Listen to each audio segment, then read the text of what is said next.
बच्चों, हार्दिक अभिनंदन करते हैं आपका हिंदी कक्ष में हिंदी अनुवादक के रूप में।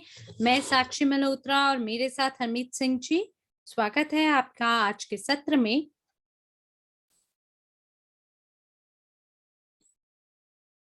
हमारे मुख्य वक्ता के रूप में एनेस्टेशिया जी हमारे साथ जुड़ गई हैं। आपको स्वयं से परिचित कराते हुए बताना चाहूंगी कि मेरा नाम एनेस्टेशिया है। मैं जीनियस ऑफ फाइनेंस की प्रबंधक हूँ। मैं वो सब कुछ आपको बताने जा रही हूँ जो आपको जानने की आवश्यकता है। गैमिफाइड सिमुलेटर जीनियस ऑफ फाइनेंस कि किस प्रकार से खेल को आयोजित करना है, कैसे खेलना है और उससे धन कमाना है और उसका निर्माण हुआ ही क्यों। तो चलते हैं अगली स्लाइड पर। और आज आप लोगों से मैं बात करना चाहूंगी इस बारे में। और मैं यहाँ जानती हूँ कि हमारे साथ वो सभी मेजबान हैं जो कि पहले से ही खेल को आयोजित कर चुके हैं और आज हम लोग ये जो सवाल हैं उसके माध्यम से गुजरेंगे। तो क्या आप जानते हैं जीनियस ऑफ फाइनेंस व्यावसायिक सिमुलेटर किस लिए बना है? कितने खेल को आप खेलते हैं प्रति सप्ताह? आपके परिणाम कैसे हैं? किन चीजों के लिए आप बेहतर तरीके से किन चीजों में आप निपुण हैं खेल के दौरान? किस प्रकार से आप स्वयं को एक प्रस्तुतकर्ता के रूप में प्रचार करते हैं? तो अगर आप तैयार हैं तो ये सभी सवाल आप चैट में भी पूछ सकते हैं और आप अपने हाथ उठा सकते हैं। आपको बिल्कुल माइक्रोफोन प्रदान किया जाएगा और हम आपस में वार्तालाप कर सकते हैं। हम बकायदा देखना चाहेंगे किस प्रकार के सवाल आपके हैं और आप क्या प्राप्त करना चाहते हैं इस पाठ्यक्रम से और इस खेल से। तो आप अपने सवालों को या तो चैट में लिख सकते हैं या अपने हाथ को उठा सकते हैं रेज हैंड बटन पर क्लिक करके।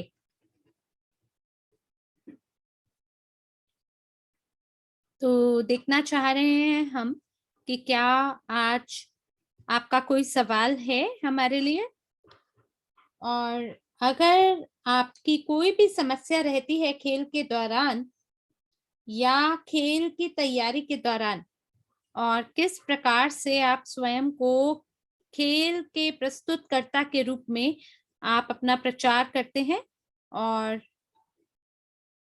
क्या क्या आप प्राप्त कर पाए हैं अभी तक, कितने धन को कमा चुके हैं खेल खेलने के माध्यम से, और क्या आप जानना चाहते हैं कि वो कौन से तरीके हैं जिसके तहत आप धन कमा सकते हैं। तो मुझे लगता है ये आपके लिए एक प्रकार से प्रश्नावली का सत्र होने वाला है। दोस्तों बिल्कुल आपका कोई भी सवाल है आप पूछ सकते हैं, या तो उसे चैट में लिख दीजिए या आप माइक्रोफोन खोल करके बोलें, क्योंकि मैं केवल ये नहीं चाहती कि मैं हमेशा बोलती रहूं। हमें आपस में बात करने की आवश्यकता है। हमें सुनिश्चित करना है कि दुनिया भर में ये जो खेल है उसका प्रचार हो सके और आप इसका प्रचार करें जीनियस ऑफ फाइनेंस मेजबान के रूप में। तो दोस्तों आपकी कोई प्रतिक्रिया है, कोई सवाल है? हो सकता है आप अभी भी शायद सोच रहे होंगे। एक क्षण दीजिए, मैं आपको माइक देती हूँ, देखने दीजिए जरा।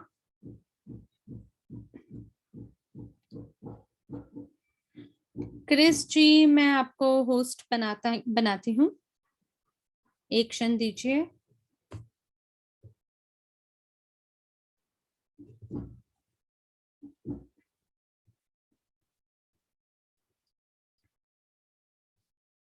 क्रिस ये मंच आपका हुआ, आप बोलिए। नमस्कार, मैं ऑस्ट्रेलिया से हूँ। जो वास्तविक प्रशिक्षण था पुराने वाला, वो मैंने कई साल पहले उसे ग्रहण किया था और मैं उन कुछ लोगों में से था जिन्होंने प्रचार किया था। हम लोग खेल को शनिवार और रविवार खेला करते थे अपने कार्यालय में और हमारे यहाँ कुछ लोग भी थे जो हमारे यहाँ आया करते थे। तो अब हमारे पास वो प्रस्ताव नहीं है और अब मुझे दूसरी जगह ढूँढनी होगी इस खेल का प्रचार करने के लिए। तो मैं ये जानना चाहता हूँ, आप अपने देश के अंदर इसका प्रचार किस तरह से करती हैं?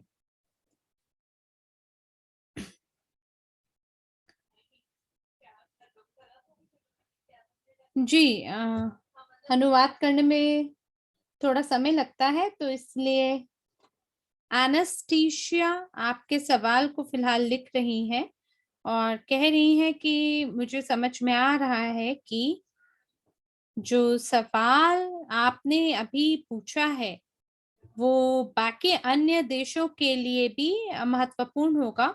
तो हम लोग किस तरह से हम अपना प्रचार कर रहे हैं, जो भी कुछ तकनीकें हैं उनकी जाँच कर रहे हैं हम रूस में और यूरोप में। इसके लिए हमारे कई तरीके हैं, जैसे कि मॉस्को के अंदर एक मंच है जिसे कहा जाता है टाइम हैक। ये इस तरह से है जैसे कोई पोस्टर बोर्ड होता है खेल बोर्ड के लिए मॉस्को में। तो ये एक इस प्रकार का मंच है जहां आप अपनी सभी घोषणाओं को पोस्ट कर सकते हैं और कह सकते हैं इस समय पे शन पे खेल को खेला जाएगा और आप आए यहाँ इतने शुल्क में आप इसे खेल सकते हैं। तो जिन लोगों की इसमें रुचि होती है वो सीधे तरीके से वहां पहुंच जाते हैं और एकदम खेल को खेलना शुरू कर देते हैं। तो हम लोग इंस्टाग्राम और सामाजिक नेटवर्क का भी उपयोग कर रहे हैं। इंस्टाग्राम बहुत ही ज्यादा प्रसिद्ध सामाजिक नेटवर्क है रूस में। हम लोग टिकटॉक का भी उपयोग करते हैं नए ग्राहकों को अपनी ओर आकर्षित करने के लिए। एक और तरीका है वो है कि हम सभी ब्लॉगर्स के साथ मिलकर सहयोग दिखाते हैं, या वो सभी लोग जो कि सीधे तरीके से या अप्रत्यक्ष रूप से व्यावसायिक प्रशिक्षणों से जुड़े हों और जो लक्षित ऑडियंस है वो बिल्कुल वैसा उन्हीं से मेल खाती है जैसे हमारी लक्षित ऑडियंस है। और क्योंकि ये व्यावसायिक सिमुलेटर है तो अधिकतर जो लक्षित दर्शक होते हैं वो सामान्य होते हैं और क्योंकि बाद में उनकी रुचि हो सकती है निजी निवेशक अकादमी के बाकी पाठ्यक्रमों में शामिल होने के लिए, क्योंकि लोगों की रुचि हो सकती है कि वो हमारे टोकन में और परियोजनाओं में या किसी और कंपनी में हमारी हमारी कंपनी के अंतर्गत जो भी बाकी अन्य उत्पाद हैं उसके अंदर वो निवेश करना चाहें। और एक चीज होती है जिसे कहा जाता है बिजनेस लंच। तो मैं वहां पे अपने आप को परिचित कराती हूँ जीनियस ऑफ फाइनेंस मेजबान के रूप में। और साथ ही जो बाकी अन्य सम्मेलन हैं, एक्सपो हैं और प्रदर्शनियां हैं जहाँ पे व्यावसायिक विषयों के बारे में बात की जाती है, वहां पर भी हम लोग काम करते हैं। और क्योंकि ये व्यावसायिक डाउनटाउन है मॉस्को का, बहुत सारी कंपनियां और लोगों की रुचि होती है व्यवसाय के विकास में। तो ये एक प्रकार से सिमुलेटर है या प्रशिक्षण खेल है आपके मस्तिष्क के लिए। और फिर वो हमें आमंत्रण देते हैं अपने कार्यालय में और फिर हम इस खेल को उनके कार्यालय में प्रस्तुत करते हैं और फिर वो हमारे कार्यालयों में आते हैं खेल को खेलने के लिए। तो इस प्रकार से हम व्यवसाय की भी वृद्धि करते हैं। साथ ही हमारे पास कई मेजबान हैं मॉस्को में और हमारा काफी सक्रिय संचार रहता है आपस में। जैसे कि मान लीजिए अगर मैं 10 या 15 लोगों को आमंत्रण देती हूँ, तो उन्हें मैं एकदम तुरंत अपनी टेबल पे नहीं बुला सकती हूँ और इसीलिए मैं ये सभी जो खिलाड़ी हैं इन्हें अन्य प्लेयर्स के साथ साझा करती हूँ और यही वो भी करते हैं मेरे लिए। तो हम एक सटीक सूत्र का निर्माण करते हैं कि हम ये कैसे कर रहे हैं और फिर उस सूत्र को हम आप लोगों के साथ साझा करेंगे। मैंने काफी शोध किया है वैश्विक बाजार के ऊपर। मेरी एक तालिका है अलग अलग मंचों को लेकर। तो यूनाइटेड स्टेट, अमेरिका, यूरेशिया, ये वो टेबल होता है जो कि जहाँ पे सबसे ज्यादा प्रसिद्ध साइट्स होती हैं और हम इसका उपयोग कर सकते हैं प्रचार के लिए। और मुझे आशा है मैंने आपके सवाल का उत्तर दे दिया है। वाकई में आपने बहुत बेहतरीन काम किया है। और क्रिस बोल रहे हैं मेरे पास दो खेल हैं, एक मेरे पास अंग्रेजी में है और एक वियतनामी भाषा में है, क्योंकि मेरे पास चीनी भाषा में नहीं है। तो मैं क्या आपके पास लोग हैं वियतनाम में जो कि खेल को खरीदना चाहते हैं? क्या आप जानती हैं?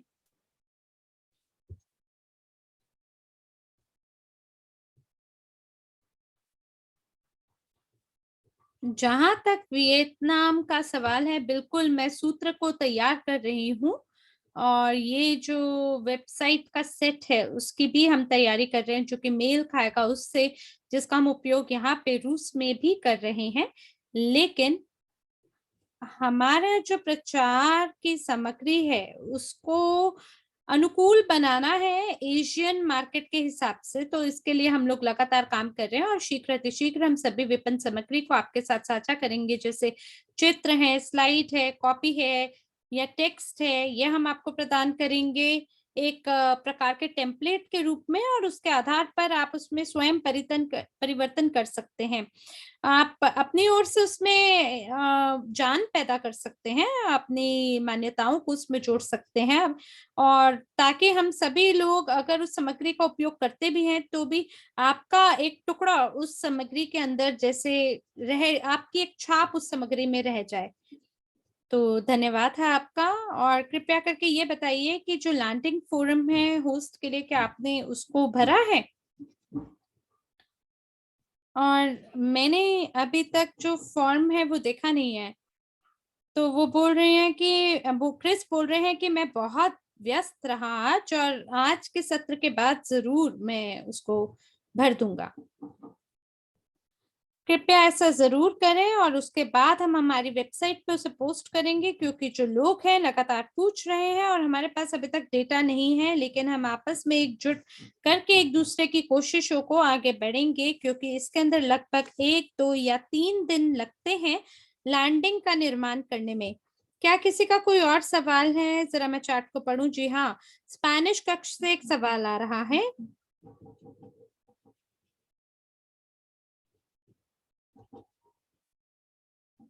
स्पेनिश भागीदार कह रहे हैं,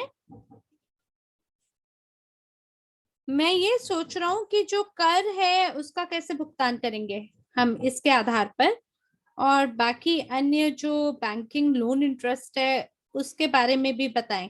एनास्टेशिया बोल रही है कि जो पहला सवाल है कि किस तरह से आप कर का भुगतान करेंगे, जो शुल्क आप ले रहे हैं अपने सभी भागीदारों से, तो मुझे लग रहा है कि हम खेल के बारे में बात कर रहे हैं कि खेल के दौरान हम किस तरह से ये पहचानेंगे कि बैंक इंटरेस्ट लोन कैसा रहेगा उन क्रेडिट पर जो आप खेल के दौरान लेते हैं। एनेस्टीशिया कह रही हैं कि मेरा सुझाव आपको ये है कि जो बैंक का इंटरेस्ट रेट है आप उसका उपयोग करें, जैसे कि मान लीजिए यहाँ रूस में ये 16% प्रति वर्ष है रूसी रूबल अनुसार। तो मेरे ख्याल से आपको इसके बारे में गूगल करना पड़ेगा और देखना पड़ेगा कि औसतन बैंक दर शुल्क कितना है जिस देश के अंदर आप इस खेल को खेल रहे हैं। या मान लीजिए अगर मेजबान को ऐसा महसूस होता है कि जो खिलाड़ी है उसके कौशल बहुत ज्यादा है, या मान लीजिए अगर आपका कोई विशिष्ट काम है, तो आप किसी भी कर का इस्तेमाल कर सकते हैं किसी भी ब्याज दर के लिए, जैसे के लिए आप वेनेजुएलियन इंटरेस्ट रेट के हिसाब से भी काम कर सकते हैं और देख सकते हैं कि खिलाड़ी की प्रतिक्रिया क्या रहेगी जब वो किसी ऐसी स्थिति में पहुंच जाता है जो अर्थव्यवस्था किसी देश की ऐसी हो जिससे वो परिचित ना हो, तब वो कैसा बर्ताव करता है, तो ये भी आप देख सकते हैं।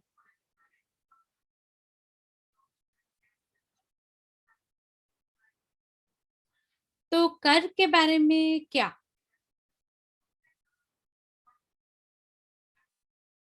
देखिए, यहाँ हमें ये देखना है कि जो कर का दर है, जो शुल्क का दर है वो कितना है, और आपको जो आपका देश है उसी के अनुसार जो टैक्स रेट है उसका उपयोग करना है। अब ये जो भागीदार है ये कोस्टा रिका से हैं, तो आपको ये जानना होगा कि जो औसतन कर का दर है वो कितना रहता है। आप कोई भी कर का दर इस्तेमाल कर सकते हैं जिसका आप उपयोग करना चाहें अपनी लिपि के लिए, अगर इस तरह से आप निर्णय लेते हैं, जैसे कि मान लीजिए आपने निर्णय लिया कि मेरे को एक फ्लैट टैक्स रेट का उपयोग करना है, तो आप वो भी कर सकते हैं। और अगर ऐसा नहीं है तो आपको ये बताना है खिलाड़ियों को क्यों आपने निर्णय लिया कि आप जो कर का दर है, जो रेट है, उसे क्यों बदल रहे हैं।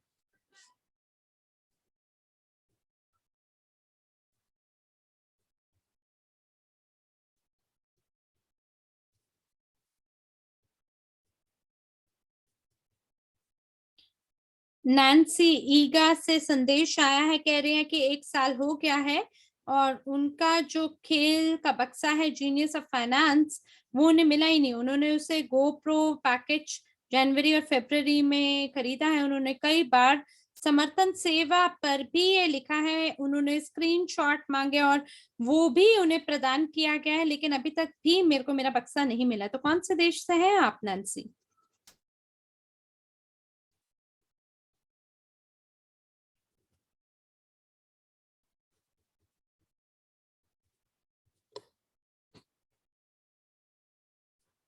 पेरू। पेरू लीमा से हैं।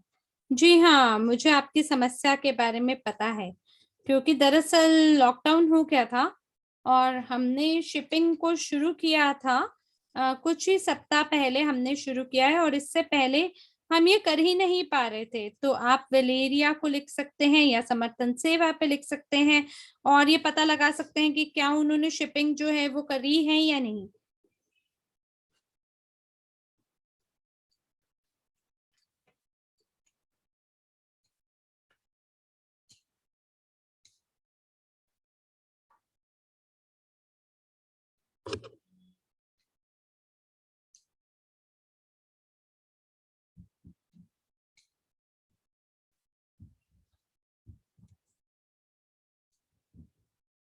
तो मैंने ये पूरे तरीके से जो कर का दर है वो भी बताया है। कर का दर कार्ड के ऊपर लिखा होता है और सभी जो आए हैं, अगर आप देखें जो सुअवसर कार्ड है, उसमें आपको पता चलेगा कि ये चीज पूरी कर दी गई है। और एक और सवाल आपके लिए ये है कि एक पेशेवर मेजबान कौन होता है, और इस शब्द से आप क्या समझती हैं? यानी आप ये जानना चाहते हैं कि एक जो पेशेवर मेजबान है उसकी क्या योग्यताएं होनी चाहिए, या आप ये जानना चाहते हैं कि आप किससे ये जो गेमिफाइड व्यावसायिक सिमुलेटर जीनियस ऑफ फाइनेंस है उसका पेशेवर मेजबान कौन होता है। तो दोस्तों, ये एक बिल्कुल खुली चर्चा है और आप बिल्कुल अपने विचारों को लिख सकते हैं। कोई सवाल है उसको लिख सकते हैं और हम आपको जवाब देंगे। तो दोस्तों, मैं आपको बताना चाहती हूँ कि हम किस प्रकार के इस प्रकार के सत्रों को कैसे आयोजित करेंगे। मैं चाहती हूँ कि अगर आपसे कुछ पूछा है तो आप उसका उत्तर दें। मैं ऐसा नहीं चाहती कि जो हमारा ये सत्र है उसमें केवल मैं ही बात करती रहूं। मैं चाहती हूँ कि आप अपने मस्तिष्क को थोड़ा सा होशियार बनाएं और मान लीजिए कि अगर आप मेजबान हैं तो आपको ये और ये करना है, और अगर आप ये और ये करेंगे तो आपको एक पेशेवर मेजबान माना जाएगा। और अगर कोई भी व्यक्ति पेशेवर मेजबान की सभी अनिवार्य शर्तों को पूरा करता है तो आप उस मेजबान का सुझाव अपने सभी प्रियजनों को दे सकते हैं। यहाँ कोई व्यक्ति बोल रहा है कि जो आकर्षक व्यक्ति हो, जिसकी अच्छी निरीक्षण कलाएं हो, जो कि क से लेके ह तक सब कुछ जानता हो, एक ऐसा व्यक्ति जो कि 10 से ज्यादा खेलों को आयोजित कर चुका हो, जिसे सब कुछ खेल के अंदर बाहर का पता हो, जो प्रतिक्रिया दे सके। तो ठीक है, बहुत बढ़िया। रूसी चैट के अंदर भी हमारे पास सवाल आया है, और जो हिंदी और अंग्रेजी कक्ष के लोग हैं, कृपया करके आप हमें हताश ना करें, जरूर हमें बताएं। और जो प्रस्तुतकर्ता है, प्रस्तुतकर्ता की भूमिका के अनुसार एक मेजबान जो है वो हमेशा होशियार होता है, जिम्मेदार होता है और जागरूक रहता है और फीडबैक देने को तैयार रहता है। यानी कि वो पूरे खेल के दौरान वो पूरे तरीके से तैयार होता है, उसे पता होता है कि खेल को कैसे आयोजित करना है। उसे मालूम होता है कि खिलाड़ी के रूप में कौन आया है खेल खेलने और किस प्रकार की स्थितियों को उसके समक्ष रखना है। कैसे जो खिलाड़ी के सपने हैं वो कैसे उन्हें साकार कर सकता है, वहां तक उसे पहुंचाना है। क्योंकि याद रखे, कोई भी जो खिलाड़ी है खेल में आता है, वो इसलिए आता है क्योंकि उसे ये लगता है कि मैं 1 साल के अंदर अपने लिए $7 मिलियन के एक नाव को खरीदना चाहता हूँ। तो मान लीजिए अगर किसी खिलाड़ी का सपना है, तो मेजबान की भूमिका यहाँ ये है कि वो खिलाड़ी को सही राह दिखाए कि कौन से कदमों को उसे उठाना है ताकि उसके जो सपने हैं वो साकार हो सके, ताकि जो व्यक्ति है वो आके केवल खेल ना खेले और बाद में ये ना सोचे कि अब मुझे आगे क्या करना है। उन्हें ये समझ में आना चाहिए कि जब वो खेल लेते हैं तो उन्हें पता होना चाहिए कि अगला कदम क्या उठाएं ताकि 7 मिलियन याट को वो अपना बना सके, नाव को अपना बना सके। दूसरे शब्दों में बोला जाए कि अगर 8 लोग हैं खेल में और एक खेल में, और मेजबान जो है वो उस कमरे से आता जाता है और सभी खिलाड़ियों की ओर देखता है, ये देखता है कि क्या जो खिलाड़ी हैं वो सभी उन कदमों को उठा रहे हैं या नहीं, जिस तरीके से उन्हें समझाया गया है, क्या वो अपने लक्ष्य की ओर बढ़ रहे हैं या नहीं। और साथ ही जो प्रस्तुत करता है उसको अपने खिलाड़ियों में एक अटूट आस्था होनी चाहिए, उन्हें उसे ये विश्वास होना चाहिए कि जो खिलाड़ी है उसमें पूरी क्षमता है कि वो अपने लक्ष्य तक पहुंच बना सके। जैसे कि अगर मान लीजिए अगर कोई व्यक्ति बिल्कुल ईमानदार है अपने सपनों को लेके, और अगर उसमें वो साहस है कि वो इसके बारे में बता सके, तो मेजबान की ये कर्तव्य है कि एक ऐसे वातावरण का निर्माण करे जिसके अंतर्गत कोई भी खिलाड़ी अपनी क्षमता को पहुंचे, उसे समझे और उस क्षमता को उजागर करके अपने लक्ष्य तक पहुंच बनाए। चलते हैं अगली स्लाइड पर, और अभी मैं आपके सभी टिप्पणियों को पढ़ रही हूँ। एक सवाल पूछा जा रहा है कि अगर जो खेल है वो 2 घंटा जितना सोचा है, अगर उससे ज्यादा की अवधि के लिए खिंच जाता है, तो ऐसी स्थिति में मुझे क्या करना है। तो आप ही इस सवाल का बताइए, आप क्या उत्तर देते।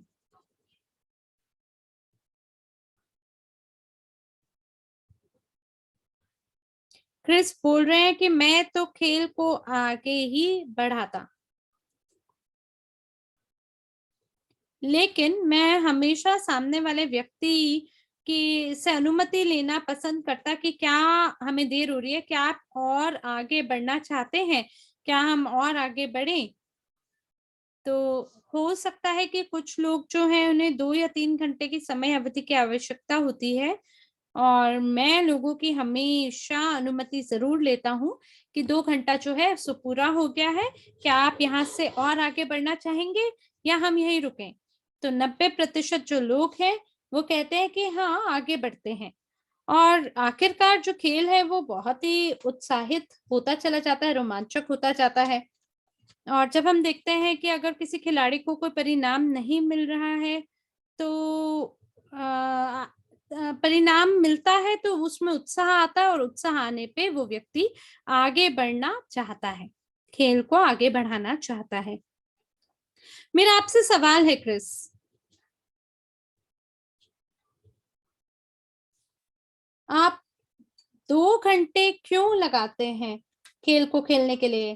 क्या ये डेमो वर्जन है, क्योंकि जो न्यूनतम समय अवधि है इसको खेलने के लिए वो कम से कम 3 घंटे का है, और 2 घंटा जो है वो डेमो वर्जन का होता है, या ये वो लोग होते हैं जो कि खेल को खेल रहे होते हैं कई बार, और वो सभी शीट्स को भरने में भी बड़े बेहतरीन होते हैं, तभी वो जल्दी खत्म कर पाते हैं।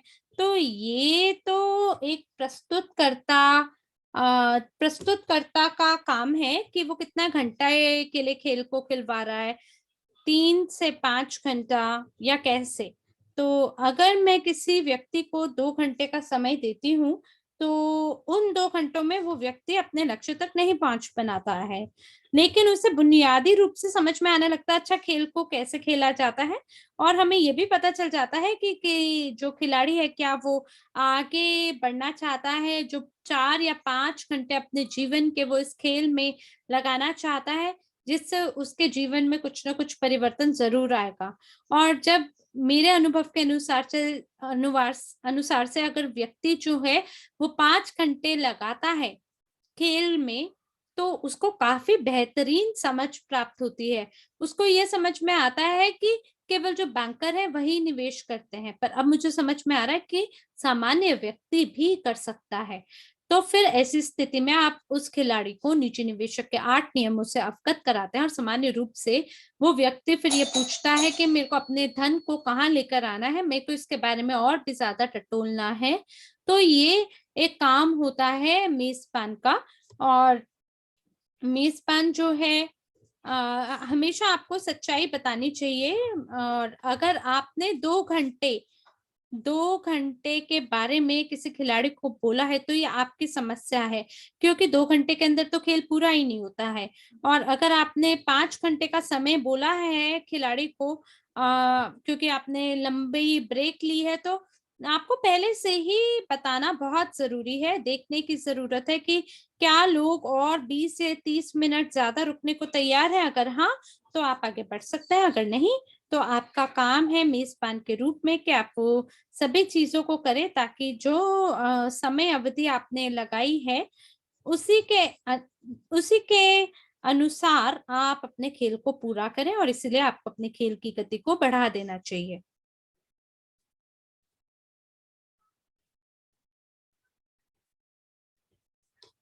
ठीक है, आप सही कह रहे हैं, 2 घंटा डेमो का है। और लोग मेरे यहाँ आते हैं डेमो के लिए और बहुत ही ज्यादा उत्सुक हो जाते हैं और कहते हैं कि हमें और आगे बढ़ना है, और आगे और चाहिए और चाहिए। तो इसलिए फिर हम आगे बढ़ते हैं। तो 2 घंटा तो बिल्कुल डेमो का होता है, और फिर धीमे धीमे उसे बढ़ाया जाता है जब खेल रोमांचक हो जाता है। बहुत बढ़िया। ठीक है, तो अभी ये जो विषय है, विषय का मतलब है रेपो। रैपो ये एक ऐसी स्थिति है जहां आप संबंध बनाते हैं एक व्यक्ति के साथ, और आपको ये समझ में आता है कि मैं कौन हूं, और मुझे समझ में आता है मैं किससे बात कर रही हूँ। और इसी के अनुसार हम एक ऐसी जगह का निर्माण करते हैं जहां कोई व्यक्ति या तो आप पे भरोसा करता है या भरोसा नहीं करता है। और वित्त जो है वो बहुत ही संवेदनशील एक विषय है, और हर व्यक्ति जो कि शुरुआत करता है खेल खेलना, वो खुले तरीके से जो वास्तविक उसकी वित्तीय स्थिति है उसके बारे में किसी अजनबी के साथ बात करने में सुविधा नहीं महसूस करता है और झिझकता है। तो कोई व्यक्ति जो है वो खेल को मेरे लिए नहीं खेलता, बल्कि सबसे पहले अपने खुद के लिए खेलता है। और जितना ज्यादा वो ईमानदार अपने आप से होता है, उतने ही बेहतरीन परिणाम होते हैं। तो यहाँ पे मेजबान का काम है कि वो सभी खिलाड़ियों के साथ बैठे एक मेज पर और स्वयं को परिचित कराए मेजबान के रूप में। और आप बोल सकते हैं कि मेरी एक कोच का मनोवैज्ञानिक मस्तिष्क है, और मैं उसी दृष्टिकोण से काम करता हूँ। और अगर आपको लगता है कि किसी व्यक्ति को जरूरत है इस प्रकार से मनोवैज्ञानिक, अगर उसको कोई समस्या है और अगर उसको मेरी जरूरत है, तो आप उन्हें मुझसे अवगत करा सकते हैं। तो जो मेजबान है वो इस चीज को बेच सकता है, केवल खेल को खेलने के लिए नहीं। और कई ऐसे लोग भी होते हैं जो कि निवेश सलाहकार प्रशिक्षण पाठ्यक्रम से भी परीक्षित होते हैं। तो आप अपने जो काउंसलिंग सर्विस है उसके बारे में भी लोगों को बता सकते हैं। और फिर आप बता सकते हैं कि लोग कौन है, वो यहाँ क्यों आए हैं। और आप ये जो संबंध है एक भरोसे का, उसका निर्माण करते हैं, उस वातावरण का निर्माण करते हैं। और आप ये देखेंगे एक मेजबान के रूप में लोग शायद इस पे ध्यान ना दें, लेकिन कई ऐसे भी लोग होंगे जो कि बिल्कुल तैयार होंगे खुले तरीके से आपके साथ बात करने के लिए। और हो और सकता है कि इसीलिए वो हो सकता है कि वो उस समय आ, बिल्कुल बहुत अच्छे से पूरे का पूरा खुलासा आपके साथ ना करें, लेकिन ये हो सकता है कि आपको वो कहें कि मेरा जो सपना है वो 5 से 6 हजार महीने का कमाना है। तो आप उन लोगों की मदद कर सकते हैं ताकि वो अपने नतीजे तक पहुंच सकें। लेकिन यदि किसी व्यक्ति का स्वप्न है कि वो 1 बिलियन 20 दिनों में या महीने में कमाना चाहता है, तो आप आप वाकई में आप उसको, उसके जो सपने हैं, उसके सपने को ऊपर आप अविश्वास करते हैं। और इसीलिए आपको भी यहाँ पर ये देखना होगा कि आपको उनके सपनों के ऊपर विश्वास करना होगा। आप जो है एक मेजबान के तौर पर वो आकर आपको कहते हैं कि उनको 1 बिलियन कमाना है 20 दिन के अंदर, तो आप उनको बताते हैं कि ठीक है, हम आपके लिए एक जगह बना देते हैं। और उसके बाद जो मेजबान है उस चीज को पूरे तरीके से निगरानी रखें। और जैसा कि पहले भी कहा है कि और जैसे ही जो वक्त है वो जब खत्म हो जाता है और जो व्यक्ति है वो दूसरों को छोड़कर चला जाता है या खेल से चला जाता है, और दूसरे जो खिलाड़ी हैं वो बिना किसी दिक्कत के जो है लगातार खेल खेलते रहते हैं। तो कहीं ना कहीं आपको एक मेजबान के तौर पर आपको ये भी देखना होता है कि कहीं कोई बोर तो नहीं हो रहा, या कहीं कोई असमंजसता में तो नहीं है, या कोई एक ऐसी चीज किसी को समझ तो नहीं आई। तो जब हर एक व्यक्ति जो है जब इस खेल के अंदर डूबा हुआ होता है, गणना कर रहा होता है, तो आप उस व्यक्ति के पास चुपचाप जाते हैं और पूछते हैं कि क्या हुआ, आप को क्या ऐसी चीज है जो स्पष्ट नहीं है, आप क्यों अस्पष्ट हैं। तो उस व्यक्ति की आप मदद करते हैं और उसके बाद वो व्यक्ति भी पूरी अपनी आस्था के साथ और अपनी ऊर्जा के साथ वो इस खेल को दोबारा खेलना शुरू कर देता है। तो यहाँ पर आप जब जैसे ही कोई व्यक्ति पासा फेंकता है, तो आपको पता है कि ये जो जो कार्ड है ये एक बहुत अच्छे तरीके से मौका देता है अपने खिलाड़ियों को। और आपको यहाँ पर अपने खिलाड़ियों से पूछना है कि अच्छा ये बताइए कि इस कार्ड में किस प्रकार से आप ज्यादा आय कमा सकते हैं। और ये बहुत जरूरी है, तो कि उस समय सभी लोग आपकी बात का उत्तर देंगे और वो इस खेल के साथ जुड़ जाएंगे। तो यहाँ पर मुझे लगता है कि सबसे बड़ी कुंजी ये है कि एक मेजबान जो है वो सही प्रश्न सही समय पर पूछता है। और अगर आपके पास कोई प्रश्न आता है आपके दिमाग में और आप मेजबान हैं, तो आपको ये देखना है कि क्या वो समय है या ये सही समय है कि नहीं है। देखिए एक चीज याद रखिएगा कि आपको एक मेजबान के तौर पर अगर आपके खिलाड़ी या तो आप पर विश्वास करते हैं या नहीं करते हैं, और यदि आपने शुरुआती दौर में अगर विश्वास नहीं बनाया, तो आपका ये विश्वास आगे जाकर नहीं बनेगा। अगर कोई और प्रश्न है आपके पास इस विश्वास को लेकर, इस संबंध, इस स्थिति को लेकर, तो जरूर हमसे पूछ सकते हैं।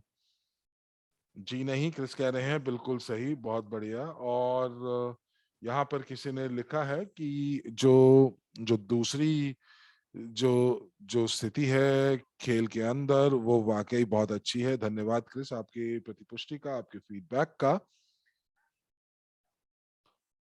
तो यहाँ पर आइए अब हम बात करते हैं, क्या आप अपने कैमरा को ऑन कर सकते हैं?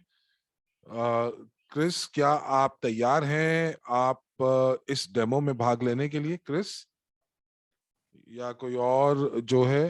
तो आप अगर आप स्वेच्छा से हमारे साथ हिस्सा लेना चाहते हैं तो आप जो हैं वो कैमरा चालू कर सकते हैं। क्रिस कह रहे हैं मुझे एक क्षण दीजिए, और वो कह रहे हैं कि मैं अपना कैमरा जो है वो नहीं चालू कर पा रहा हूं। तो लीजिए, आपको विशेष अधिकार दिए गए हैं कैमरा चालू करने के। और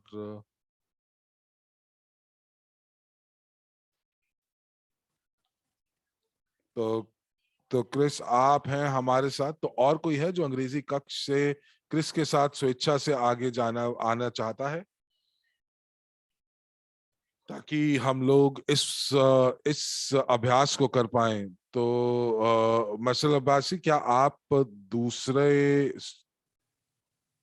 व्यक्ति बन सकते हैं ताकि हम लोग इसको आगे बढ़ा सकें? ठीक है एनास्टेसिया, मैं आप, ठीक है।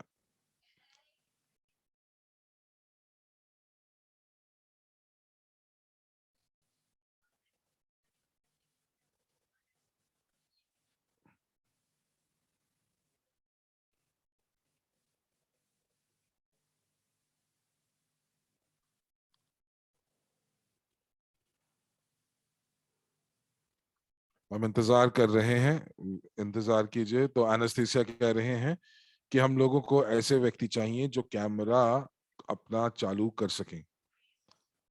तो क्रिस और मशलपासी, तो आप अपने कैमरा को चालू कीजिए। और तो मैंने अपना कैमरा जो है वो चालू कर लिया है। धन्यवाद।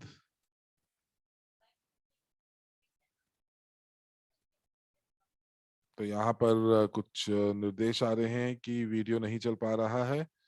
और तो क्रिस एक काम करते हैं, क्योंकि एनेस्थेसी जो है, क्योंकि तो यहाँ पर जो एनेस्थीसिया है वो दूसरी स्वेच्छा से, तो हमारे पास अब दो प्रतिभागी हैं जो कि अपना कैमरा शुरू कर सकते हैं। एक मार्शल भासी और दूसरी एनेस्थीसिया। तो चलिए आइए चलते हैं और इस अभ्यास को शुरू करते हैं।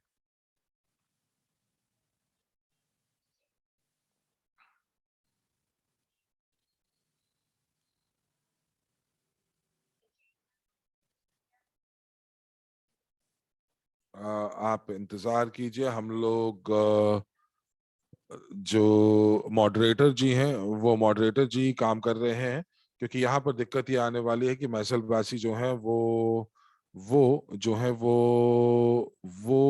अपना कैमरा चालू कर चुकी हैं। और जो एनेस्थीसिया है वो रूसी कक्ष में है, मैसल बासी जो है वो अंग्रेजी कक्ष में है। तो यहाँ पर एक क्षण दीजिए, और हम लोग हमारे मॉडरेटर जी इसके ऊपर कार्य कर रहे हैं।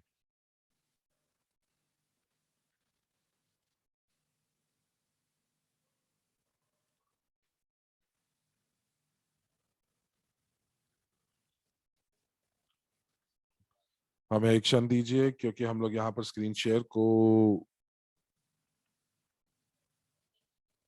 करने की कोशिश कर रहे हैं। तो ये, अगर ये हो सके तो यहाँ पर देखते हैं कि अगर मॉडरेटर जो है वो दो अलग अलग कक्षों से कैमरा को शुरू करते हैं, तो हम देखने की कोशिश कर रहे हैं।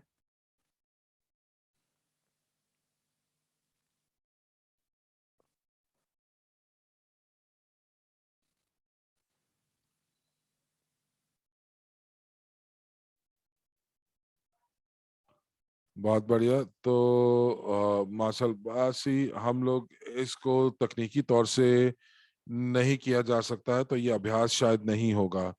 तो जो आपका जो जो कार्य है वो ये है कि आप अपनी मुट्ठी को बंद कर लेते हैं, और जो दूसरा व्यक्ति है वो उसको खोल देता है। और यदि आप इसको सरल तरीके से खोल देते हैं तो ये बहुत अच्छी बात है। तो ये एक विश्वास बनाने की, एक संबंध बनाने की एक अभ्यास हो सकता है जब आप अपने खेल को शुरू करते हैं।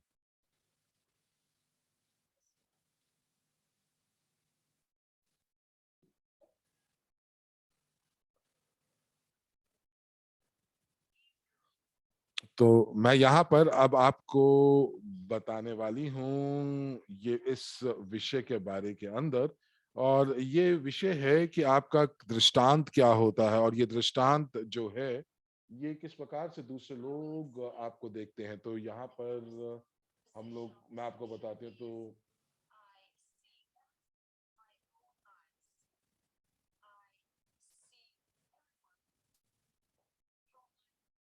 तो यहाँ पर आपको ये बताया जा रहा है कि देखिए, ये एक धारणा की स्थिति है कि किस प्रकार से आप जो है वो आप अपने धारणाएं बनाते हैं। जैसे कि जब खेल में अगर कोई कहता है कि मुझे 1 बिलियन एक महीने में कमाना है, तो यहाँ पर अगर कोई बोलता है कि मुझे 1 बिलियन कमाना है, तो दो जो मेजबान है ये नहीं हो सकता है। तो यहाँ पर मुझे लगता है कि मेजबान को अपनी धारणाओं को बदलना होगा, ताकि वो एक बेहतर मेजबान बन सकें।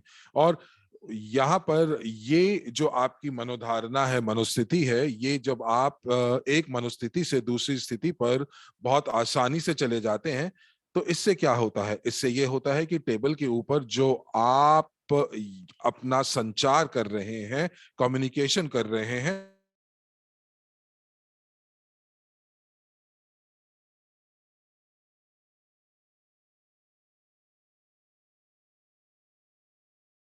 ये 1 बिलियन कमाना है, तो मैं उसको अपनी स्थिति से देखता हूं, अपने दृष्टि से देखता हूं। लेकिन जब कोई दूसरा स्थिति क्या हो सकता है, दूसरी स्थिति ये हो सकती है कि मैं खिलाड़ियों की जगह पर बैठ कर देखूं कि वो किस प्रकार से उनको लग रहा है, वो किस प्रकार से वो अपनी धारणाएं लेकर आए हैं, मैं उनको समझने की कोशिश करूं और मैं उनके हाव भाव को देखूं। तो यहाँ पर जो मेजबान है, वो मेजबान जो है, वो मेजबान कभी सभी खिलाड़ियों को कहता है कि आपको ये सारी की सारी जो शीट्स हैं ये भरनी है। और ये शीट्स जब भरती हैं तो सब व्यक्ति कहते हैं, सब खिलाड़ी कहते हैं कि जी हाँ हम भरेंगे, लेकिन उनको कहीं ना कहीं दिक्कत आती है। तो इसीलिए मेजबान को बहुत अच्छे से ये पता होना चाहिए कि कौन सा प्रश्न कब पूछना है, किस प्रकार से किसी खिलाड़ी को खिलाना है, किस प्रकार से रेट ऑफ रिटर्न यानी कि तरलता की दर जो है उसको किस प्रकार से आपको गणना करनी है। और हमारे साथ खिलाड़ियों के साथ जो टेबल है वो ऐसे भी होते हैं कई बार कि इस खेल के अंदर 5 घंटे से खिलाड़ी जो है वो खेल रहे हैं और सभी उत्साहित हैं, लेकिन 5 घंटे में कोई ब्रेक नहीं मिली है और एक व्यक्ति जो है उसको प्रसाधन का इस्तेमाल करना है। तो यहाँ पर मेजबान को ये सारी की सारी चीजें देखनी होंगी और वो आगे बढ़कर वो संचार करें या वो कहें कि हम 10 मिनट का ब्रेक लेते हैं और 10 मिनट के ब्रेक के बाद हम वापस आएंगे। तो यहाँ पर आपको कई बार ऐसा भी हो सकता है कि जब कोई व्यक्ति अपने आप को जो है वो किसी और नाम से बताता है, जैसे कि जब आप अपने जीवन में आप मेहनत करेंगे और जब आप मेहनत करते हैं तो आपको 200 यूएस डॉलर जो हैं वो आपको आपके वेतन के रूप में मिलेंगे।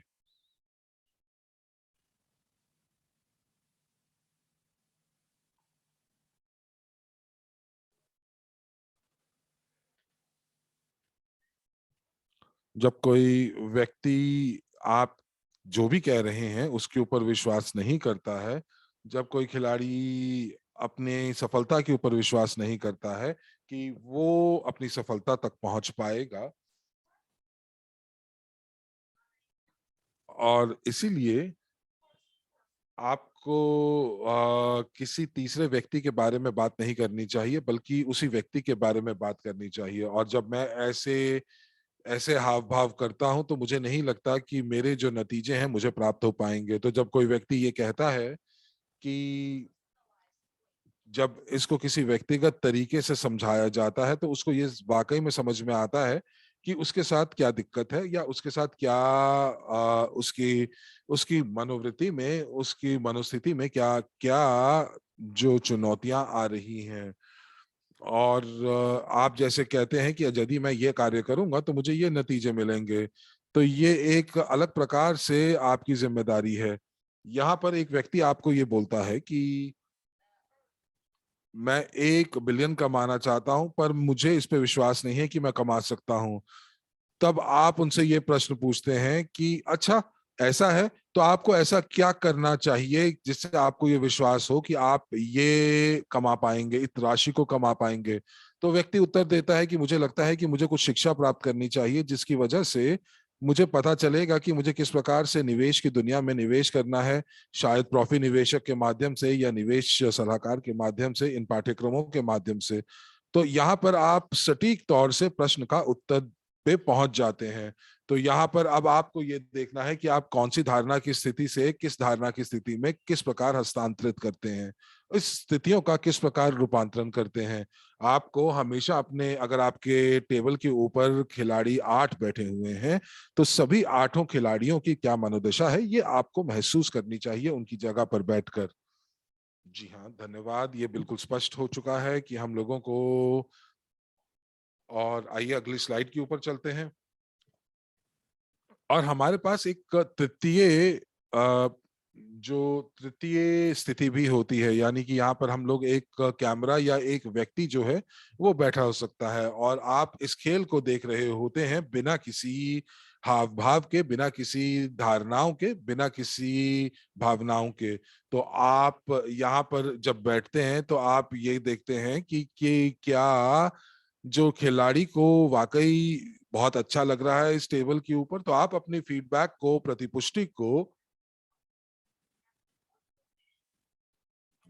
बहुत स्पष्ट रूप से आप उनको बताते हैं, ताकि कोई भी किसी प्रकार की अस्पष्टता ना रहे, बल्कि सभी चीजें जो हैं वो बहुत आसानी से, पारदर्शिता से आप एक दूसरे के साथ संवाद कर सकें। अब जो यहाँ पर खिलाड़ी जो है वो खेलते खेलते जो है वो अपना योगदान देते हैं, तो अब क्या होता है कि यहाँ पर ये पूरे के पूरे जो जो ये खेल चल रहा है, एक खिलाड़ी उसका एक अटूट अंग है, और इसीलिए आपको उनको समझना पड़ता है, देखना पड़ता है। और इस प्रकार ये जो यहाँ पर जो जो व्यक्ति है, जब आप उसको कुछ बताते हैं कि ये इस कार्ड के साथ ऐसा भी कर सकते हैं, और जब वो कहते हैं कि वाह क्या बात है, एक आहा क्षण आता है कि अरे इस चीज को तो ऐसे भी किया जा सकता है, और इससे नतीजे जो हैं वो बहुत अच्छे बनेंगे।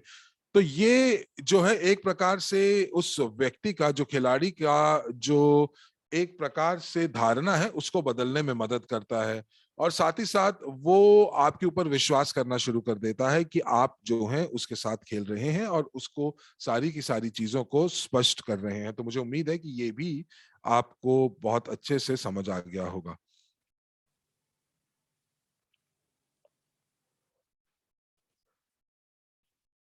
तो आइए आगे चलते हैं। तो हम लोग यहाँ पर बात करते हैं उस गोलाकार की, जो कि संवाद का है।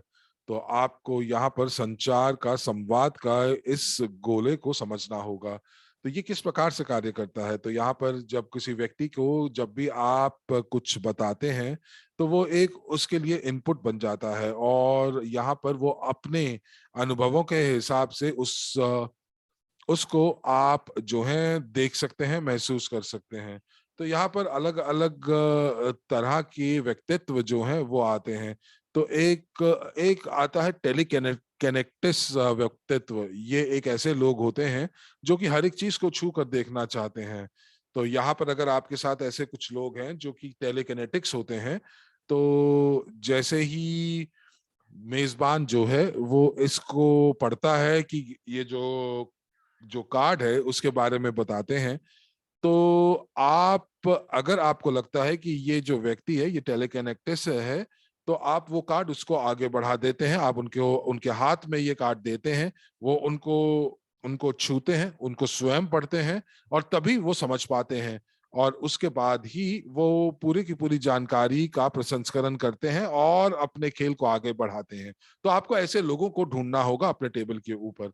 और यहाँ पर आप जो हैं, आपको एक या दो दो जो जो खेल के अंदर जो आप राउंड लगाते हैं, तो इसके अंदर आपको पता चल जाना चाहिए कि ऐसे कौन से खिलाड़ी हैं जिनका ऐसा व्यक्तित्व है। तो क्या आपके साथ कभी ऐसे खिलाड़ी बैठे हैं जो हमेशा अपने कार्ड को देखकर ही स्पष्ट रूप से समझ पाते हैं?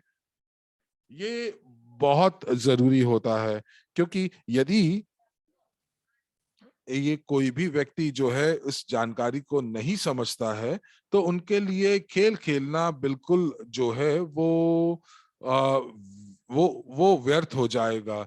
वो चाहते हैं कि वो जब तक स्वयं ना पढ़े, तब तक उनको चीजें जो हैं वो समझ नहीं आती हैं।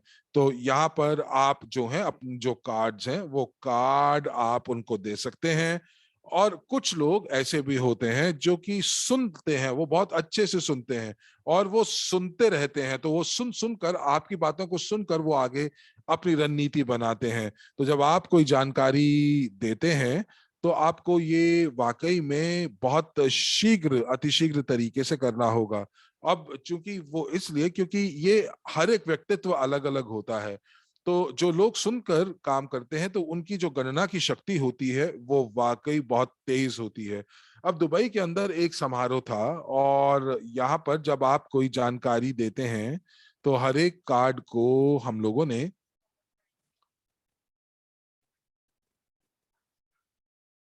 तो कोई यहाँ पर लिख रहा है कि मेरे सभी खिलाड़ी जो हैं वो इन कार्ड्स को छूना चाहते हैं, खेल के प्रत्येक गीटी को खेलना चाहते हैं, हाथ लगाना चाहते हैं।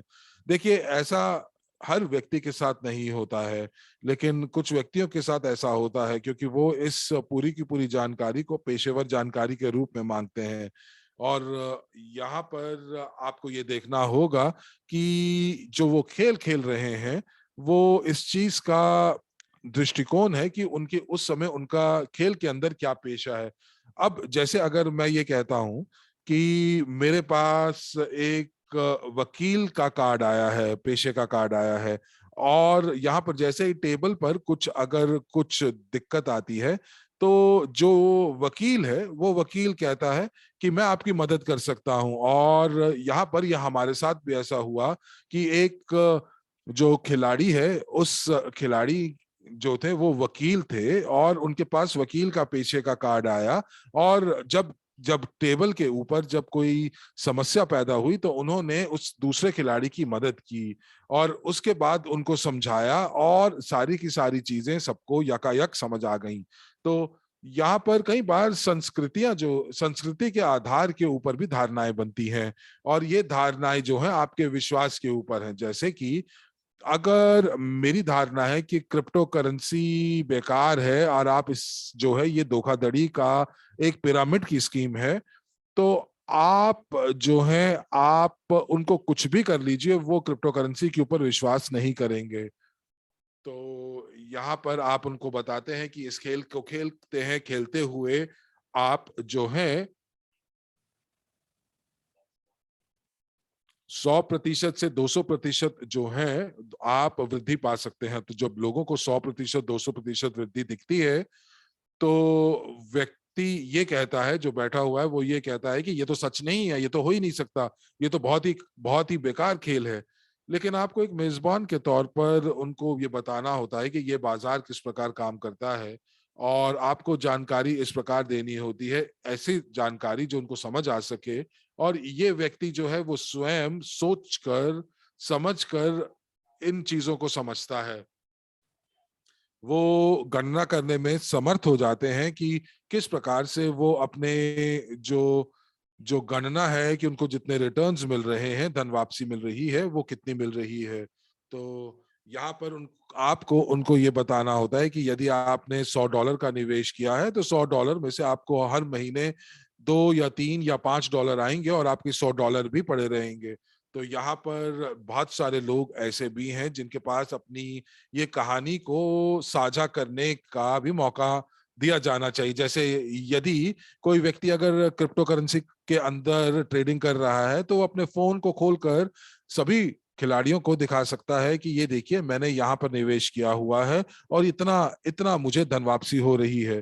तो यहाँ पर आप देख पा रहे हैं कि आपने इस कंपनी के अंदर बहुत शून्य से शुरू किया, बहुत नीचे से शुरू किया, लेकिन आज आप वाकई बहुत अच्छा कर रहे हैं। तो आपको ये बताना पड़ता है कि इस कंपनी के साथ काम करके आप आज मेजबान बने हुए हैं। और यहाँ पर आपको मैं बता दूं एनास्टेसिया कि एक प्रश्न आ रहा है स्पेनिश कक्ष से कि किस प्रकार से हम लोग कार्य कर सकते हैं उन लोगों के साथ जो कि लोग हमेशा चाहते हैं कि उनको हमेशा ज्यादा उनको उनको उनको महत्वता दी जानी चाहिए। कुछ लोग ऐसे होते हैं कि जब आप खिलाड़ियों के साथ बैठते हैं तो एक खिलाड़ी ऐसे होते हैं जैसे कि जिनको हमेशा ज्यादा से ज्यादा उनको उनको आपकी जो जो आपका ध्यान है वो आपके ध्यान चाहिए होता है। वो बच्चों की तरह आपका ध्यान अपनी तरफ आकर्षित करते हैं।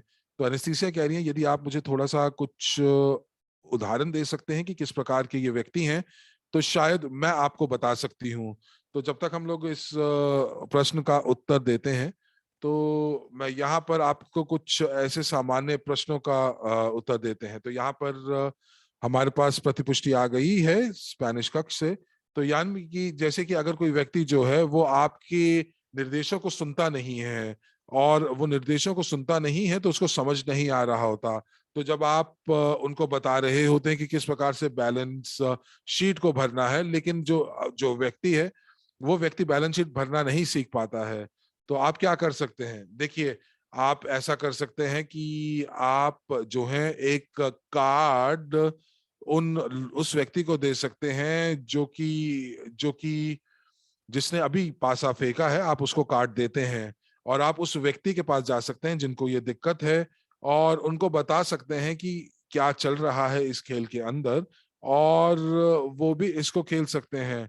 और वाकई में आप जो है उनके साथ काम कर सकते हैं। यदि आपको लगता है कि ये व्यक्ति ज्यादा देर तक अपना ध्यान एक तरफ नहीं रख सकता, तो आप उनका थोड़ा विशेष ध्यान रखिए। और अगर आप उनको विशेष ध्यान देंगे, अगर आप उनका नाम बोलेंगे, आप उनसे पूछेंगे कि सब कुछ ठीक है क्या, आप ठीक हैं क्या, हम लोग अभी भी उसी पृष्ठ के ऊपर हैं, तो आप उनसे जब ये सारे के सारे प्रश्न जो हैं एक एक करके पूछेंगे, तो ये बाकी के खिलाड़ियों के लिए भी ज्यादा जो उनका जो ध्यान है उसको भंग नहीं करेगा। लेकिन यदि आप एक मानसिक रूप से, अगर आप मनोवैज्ञानिक हैं या आपको मनोविज्ञान के बारे में जानकारी है, तो आप इन ऐसे लोगों की मदद कर सकते हैं, और ये लोग आपके साथ आगे चलकर आपके साथ व्यक्तिगत तौर पर भी काम कर सकते हैं।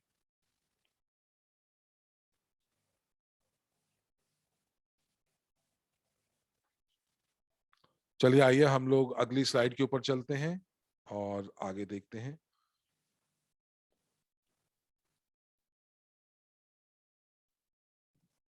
एक क्षण दीजिए।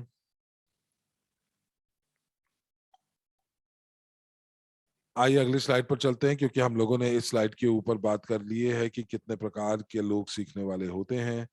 और एक चीज और मैं आपको बताना चाहती हूँ कि एक डिजिटल प्रतिनिधित्व का की प्रणाली भी होती है।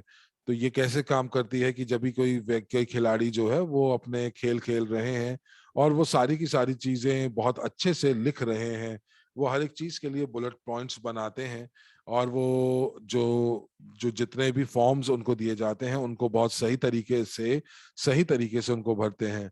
और जैसे कि अगर आपकी जो जो लिखाड़ी जो जो जो लेखनी है, जो लिखारी है, वो वाकई बहुत अच्छी नहीं है, तो आप यहाँ पर लिखते हैं कि किस प्रकार से हर एक फॉर्मूला जो है वो उसकी गणना की जाती है। तो इस प्रकार आप जो हैं ये आप सारे के सारे फॉर्मूला को आप देख सकते हैं इंटरनेट के माध्यम से, और सारी की सारी चीजें जो हैं वो सही चल रही हैं। तो यहाँ पर किसी ने रूसी कक्ष के अंदर हाथ उठाया है, तो चलिए आइए उनके पास चलते हैं और देखते हैं।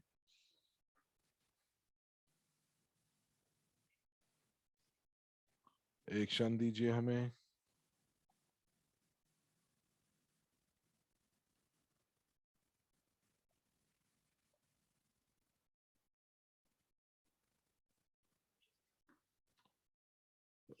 एक क्षण दीजिए, और हम रूसी कक्ष से अपने सहभागियों को सुनने की कोशिश कर रहे हैं।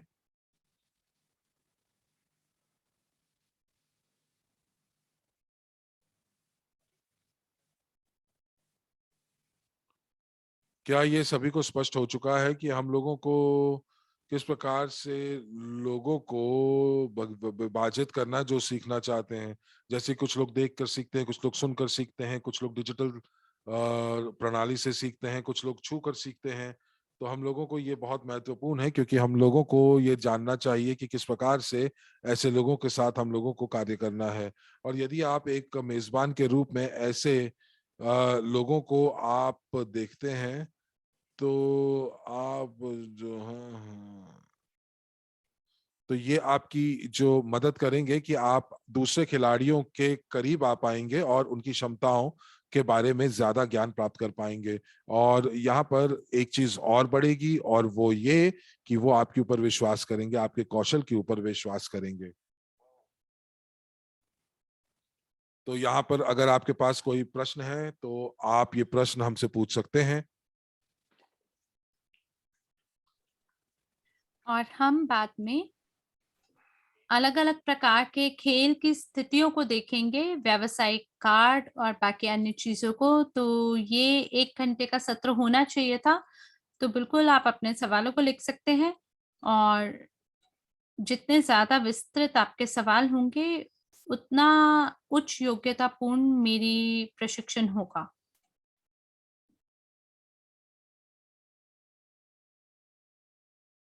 और बिल्कुल हम अगले माह से तैयार करेंगे एक कॉल को सेटअप करने की कोशिश करेंगे सभी मेज़बानों के बीच में और हम बिल्कुल साझा करेंगे कि किस प्रकार की स्थिति अलग-अलग देशों में हमारी हो सकती है, ताकि जो बिक्री है उसे बेहतर बनाया जा सके, ग्राहक के यातायात को बेहतर बनाया जा सके।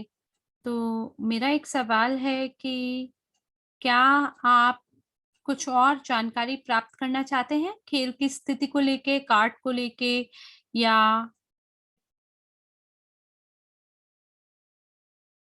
क्या आप एक मार्केटोलॉजिस्ट को या बाज़ार विशेषज्ञ को क्या आप आमंत्रण देना चाहेंगे?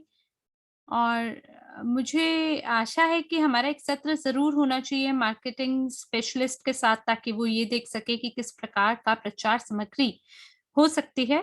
और साथ ही हम लोग ये भी चर्चा करेंगे कि कैसे खेल को बेहतर बनाया जा सकता है और इसके बाद हमारी एक और बैठक को आयोजित किया जाएगा मार्केटोलॉजिस्ट के साथ और उनकी मदद से आप अपने व्यक्तिगत ब्रांड का निर्माण कर पाएँगे। वो आपको ये समझाएँगे कि किस प्रकार से आप सेटअप कर सकते हैं और अपने सामाजिक नेटवर्क का निर्माण कर सकते हैं, कितनी जल्दी आप उसमें पोस्ट डाल सकते हैं, किस प्रकार के बिक्री फ़नल के साथ हम काम कर रहे हैं, कितना ज़्यादा विज्ञापन शुल्क हो सकता है ताकि आपको ये पता हो कि क किन चीज़ों की आपको अपेक्षा होनी चाहिए, कौन-सी चीज़ें आपके उद्देश्यों से मेल खाते हैं।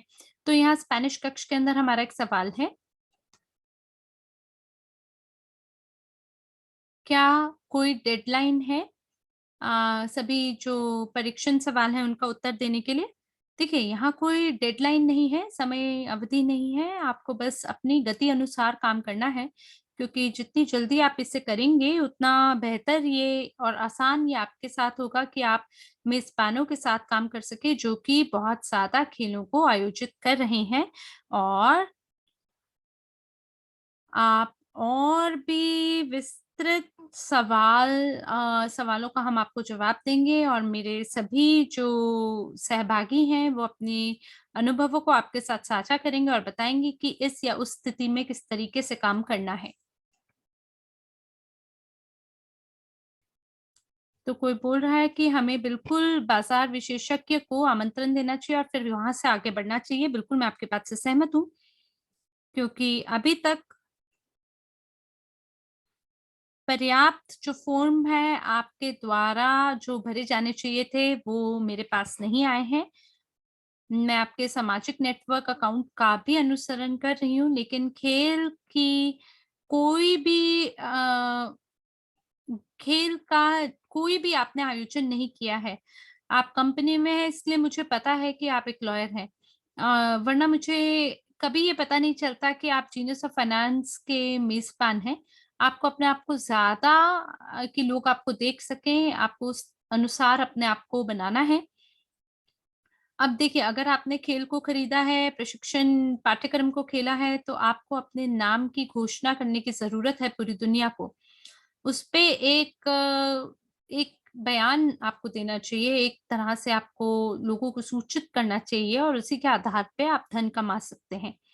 और मुझे लगता है कि आज के सत्र को हमें यहीं समाप्त करना चाहिए। क्या किसी का कोई और सवाल है दोस्तों?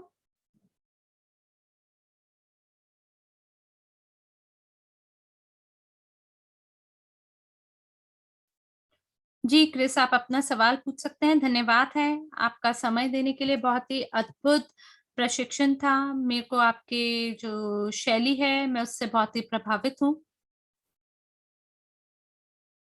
और मुझे आपका प्रशिक्षण बहुत पसंद आता है। ये पहले से थोड़ा अलग है, जैसा 3 साल पहला था मगर वाक़ई में बहुत दिलचस्प प्रशिक्षण है।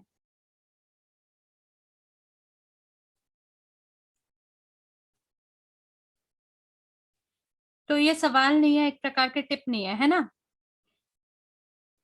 बहुत-बहुत धन्यवाद है आपकी प्रतिक्रिया का और आप में से वो सभी लोग जो कि पहले से ही प्रमाणित मेज़बान हैं, मैं चाहती हूँ कि आप लोग अपनी प्रतिक्रियाओं को साझा करें चैट में। आपकी अपेक्षाएँ कैसी हैं? क्या आपने अभी तक की जो अपेक्षाएँ हैं, उन्हें पूरी की हैं? और मुझे आपकी टिप्पणी और प्रस्ताव का इंतज़ार रहेगा चैट में और फिर मैं योग्य उत्पादों का निर्माण करना शुरू करूँगी, जिसके माध्यम से हम लोग बेहतरीन शुरुआत कर पाएँगे। मुझे पता है कि हमारी रैंक में हमारे पास बहुत ही शक्तिशाली मेज़बान है और हमें दुनिया में इसकी घोषणा करने की आवश्यकता है। और दोस्तों, मैं आशा करती हूँ आपका दिन शुभ हो और सभी जो अनुवादक हैं, उन्हें धन्यवाद देना चाहूँगी। आप लोग बहुत ही बढ़िया काम कर रहे हैं, धन्यवाद है।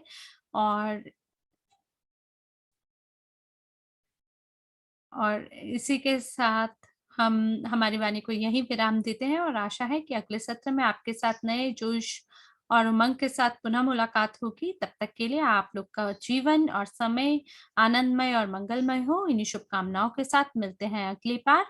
धन्यवाद और शुभ संध्या।